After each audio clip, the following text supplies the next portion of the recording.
The Temporary Employer-Employee Relief Scheme, known as TERS, was instituted by the government in April 2020 to assist workers whose income had been affected by lockdown. TERS payouts came from UIF funds and not the general fiscus, but it's been mired in allegations of corruption and system failures. The Auditor General's report exposed that 41 million rand had been illegally paid out to government employees. The SANDF, prisoners and even the dead had cashed in. As a result, heads rolled last September and the top 5 UIF officials were suspended and payouts temporarily halted. But by far, the biggest complaint has been against employers. Francois Haroff was a site supervisor for Aerial and Satellite City. So if TERS paid me out, say perhaps 4,000, I only received 4,000. I didn't receive any salary. TERS was designed to assist employees who were forced not to work or work short time due to lockdown. The employer was obliged to pay for time worked and TERS would cover their shortfall. It was not designed for employers to get the UIF to pay their workers' wages. Francois worked short time from May through to July, for which he was never paid. What you're saying to me is that the company was using the TERS payments to pay you a full salary even though you were working? Yes, exactly, that's what happened. Is that legal though? Is that the right way to go about it? No, I went to see an advocate and he advised me that it's totally wrong to do that. We took Francois' case to the acting UIF Commissioner, Marsha Bronkhorst. Could you just take us through almost like a dummy's guide of how TERS works for the employer and how it works for the employee? The employer will claim TERS if they have not been able to pay a salary to a worker because the worker was not working. Very important. If a worker was working, say, for 2 weeks out of 4, the employer must pay the salary or wages for that 2 weeks. And the TERS will top up the other 2 weeks. TERS was conceptualized to be an income replacement, not a subsidy to an employer for the salaries of the workers. Francois claims Aerial and Satellite City owe him 40,500 rand for the days he worked and approached a lawyer to help sort out the dispute.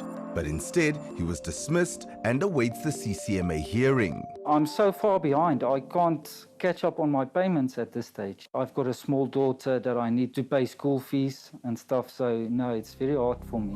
Aerial and Satellite City dispute Marsha Bronkhorst's interpretation of how TERS works.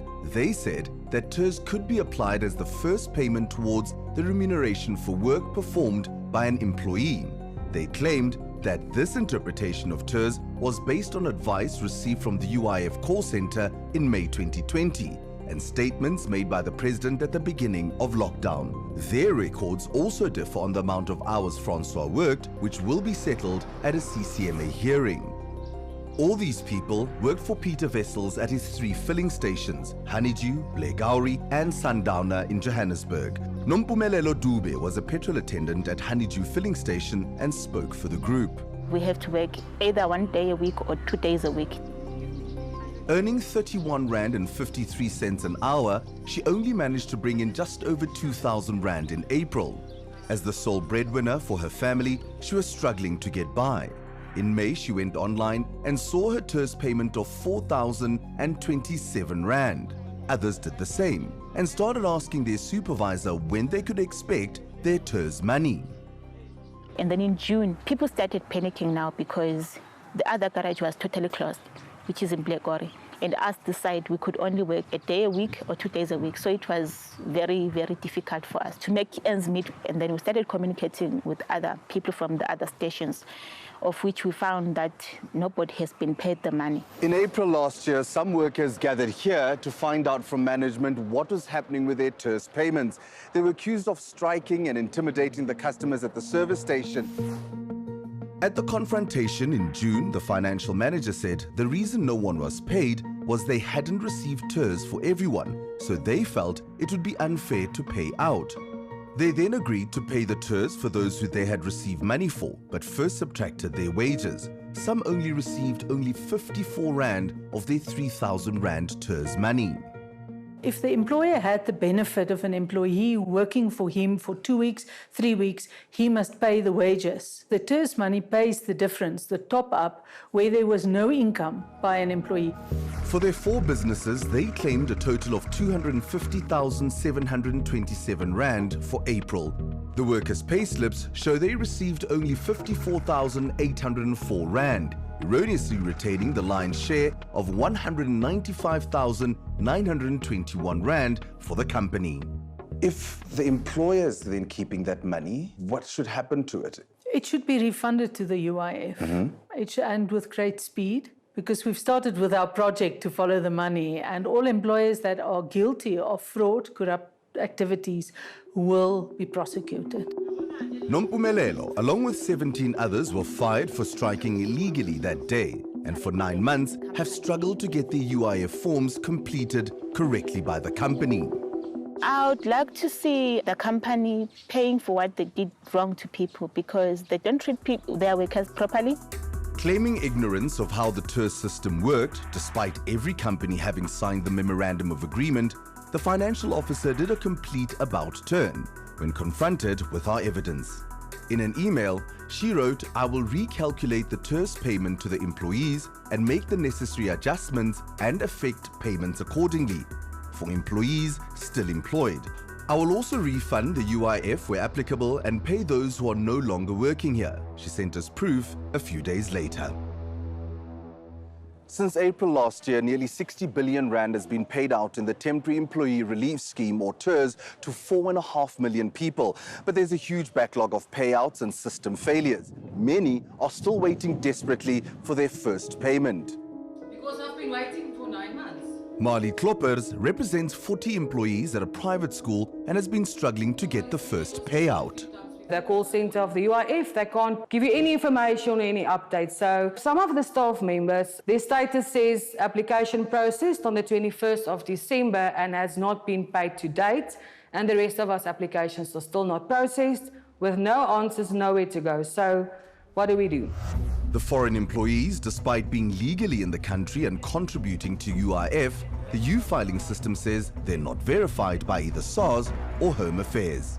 The person that's doing the finances contacted TASH regarding the foreigners, and they said that the system says that the company had to fill in a letter and then they should go to the Department of Labour. They were treated very badly, and they just said, "Listen, sorry, you guys are too late. Your company have to submit. We can't help you with it, TASH." The issue with foreign workers is indeed not so easy to resolve. You will recall the Auditor General had an audit here, and we were found wanting in terms of controls. Now, for foreign workers, can't be loaded on the TASH portal. They have to be loaded on the U-filing portal. Passport must be verified. So we found that we might want to verify it with Home Affairs because they're the people who have the database. But they've got different databases of passports. So we then said, let's then use also the passport numbers that is on the SARS database. They must pay the contributions to SARS. They must register them with SARS as a contributor to the fund. The TERS system is fully automated, and if there's any minor error, the system kicks it out. Like Marley's school, which is bought by a new owner after May, the system sees the same ID under 2 companies. But she was never told this, despite speaking to Bronkhorst herself. 9 months later, some are still waiting for payment, and the foreigners are still not processed. With between 3 and 4 million people having lost their jobs over the last year, the situation at the UIF offices is chronic. People queue here from early morning for days on end, trying to get help when their emails go unanswered. How long have you been coming here for? Since last year, October. They keep saying I must wait for 7 days. After that, maybe they say 35 days. Every month I'm here. Chantelle Kante handles the UIF and TERS payments for 50 companies, and her experience is pretty similar. There's ladies that's on maternity leave. We send in the documentation.